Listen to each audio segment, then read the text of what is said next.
যে যাই বলেন ভাই, এই লোকটা পৃথিবীর শ্রেষ্ঠ খারাপ ও স্বার্থপর লোক।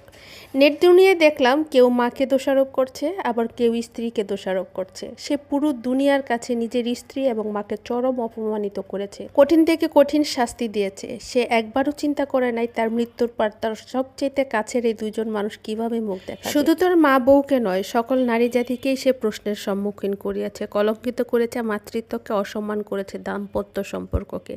কিন্তু দুজন মানুষের মাঝে বনিবনা না হলে তাদেরকে আলাদা রাখলেই সমস্যার সমাধান হয়ে যায়। মৃত্যু কোনো সমস্যার সমাধান হতে পারে। এই যে আজকে সে দুনিয়ার বুক ছেড়ে গেল, তার এই অনাগত সন্তানের কথা সে চিন্তা করলো না। এখন কিন্তু অনেকে এমন প্রশ্নও করছে যে পলাশ সাহাকে কি তার সন্তানের কথা জানতো না? যদি একজন বাবা জানে তার পৃথিবীতে তার সন্তান আসছে, তাহলে সে এমন কাজ করতে পারে না। এই যে স্ত্রীকে আপনি সমালোচনার সম্মুখীন করলেন, এটার জন্য কি আপনি দায়ী না? নিশ্চয়ই আপনি জানতেন, হয়তো বা আপনার মা জানতো না। কারণ আপনার মা যেহেতু আপনার স্ত্রীকে পছন্দ করে না, তার গর্ভধারণটাও পছন্দ করবে না, হয়তো কিছু দিয়ে তার সন্তানকে নষ্ট করার চেষ্টা করবে বা আপনাকে কুবুদ্ধি দিবে, হয়তো বা সেই ভয়ে সে আপনাকে বলে না এই কথাটা। কিন্তু আজকে তার চরিত্রের মধ্যে কালিমা লেপলো, আজকে তার প্রশ্ন উঠলো কেন সে সবার কাছে এই কথাটা বলেনি।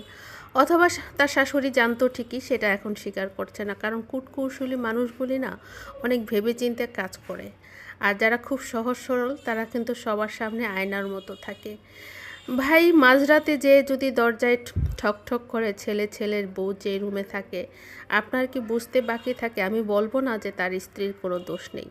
মানুষ যেহেতু কিছু দোষ অবশ্যই আছে। আমিও সংসার করেছি, আমিও জয়েন্ট ফ্যামিলিতে থেকেছি। আমার শাশুড়ির অনেক রূপ কিন্তু তার শাশুড়ির সাথে মিলে যায়, হয়তো অনেকের শাশুড়ির সাথেই মিলে যায়।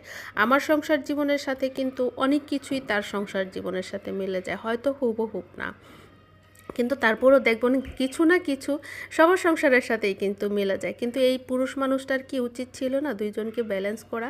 বাবা মা যদি বউকে পছন্দই না করে তুমি আলাদা করে রাখতে বউটাকে, মায়ের কথা শুনে বউটাকে ডিভোর্স পর্যন্ত দিতে চেয়েছো, তোমার স্ত্রী সেটাতে রাজি হয়নি, বা স্ত্রী প্রেগনেন্ট বলে তুমি হয়তো বা সেই কাজটা করতে পারোনি।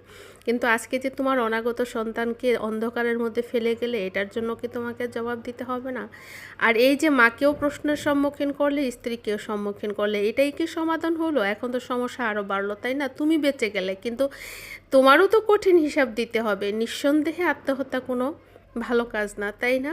আচ্ছা, এই যে মাঝে বউটাকে পছন্দ করতো না ভাই, তুমি যদি মাটাকে অন্য ভাইয়ের কাছে রাখতে বা মার সাথে তুমি থাকতে, বউটাকে আলাদা করে রাখতে, সপ্তাহে একদিন দুদিন যেতে, তুমি তো চাকরিজীবী ছিলে, তুমি তো অর্থনৈতিকভাবে স্বাবলম্বী ছিলে, বউটাকে আলাদা একটা বাসায় রাখতে বা বউটাকে তার বাবার বাড়িতে রাখতে, একসাথে মায়ের সাথে বউকে নাইবা রাখতে, মাকে শান্তিতে রাখতে, বউকে শান্তিতে রাখতে, দুইজনেই ভালো থাকতো। হয়তো দুইটা আলাদা বাসা নেওয়া যেত, অথবা বউটাকে বাবার বাড়ি রাখা যেত। বাবা তুমি দুই একদিন সপ্তাহে যেতে, বউকে সময় দিতে, কথা বলতে, তার টেক কেয়ার করতে, তাহলে কিন্তু সমস্যার অনেকটাই সমাধান হয়ে যেত। আমাদের সমাজ সংসারে কি এরকম নাই? কিন্তু তোমার এই সুইসাইড কি সমস্যার সমাধান করে দিয়ে গেল, না দুইজনের চরিত্রকেই প্রশ্নের সম্মুখীন করে গেল?